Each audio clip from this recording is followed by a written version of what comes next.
Be ready for a dictation. 5 seconds. Start. Honorable members will notice that so far as public relations go, the bill has covered adequate ground in a measure like the Companies Bill, however, which covers the entire field of the operation of joint stock companies.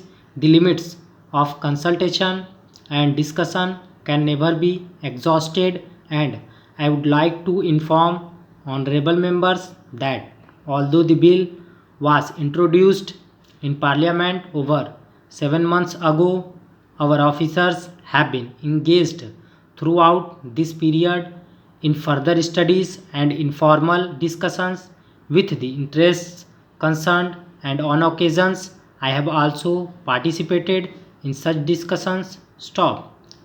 I have also given some further thought to some of the issues arising out of the bill, and I propose at the appropriate stage to bring before the select committee any changes in the provisions of the bill which seem to me to be worthy of consideration in the light of this further examination. Stop.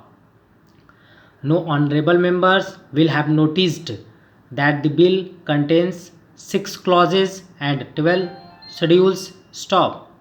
I think it is probably one of the longest legislative measures in recent legislative history. Stop. But its size might be regarded as misleading unless I make a few comments. The bill is both, one must remember, a consolidating and amending measures as mentioned in the statement of objects and reasons. This is the first opportunity which has occurred since 1923 for the consolidation of the Companies Act. Stop. Advantage has been taken of this opportunity to redraft several long and complicated sections in the present Act, which have been split up into a large number of clauses. This is the largest single factor accountable for the increase in the number of clauses in the bill. Stop. New clauses embodying substantial changes in the present law would hardly constitute more than a small fraction of the bill. Stop. Para. I would also draw attention to the structural changes in the bill to which a reference has been made in the statement of objects and reasons. Stop. The redraft of the bill and the rearrangement of the existing chapters in the Companies Act in a more logical order have, I think, resulted in a noticeable improvement in the form of the bill, and I hope will facilitate better understanding and appreciation of the scheme. Stop.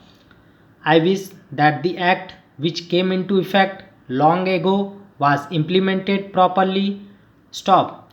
I know that the minister here is very earnest in implementing it, but unfortunately his colleagues at the state level are disappointing him. Unfortunately, no steps have been taken for trimming or toning up the administration at the state level, and at the district level they have to be taken immediately. Stop. Thanks for watching.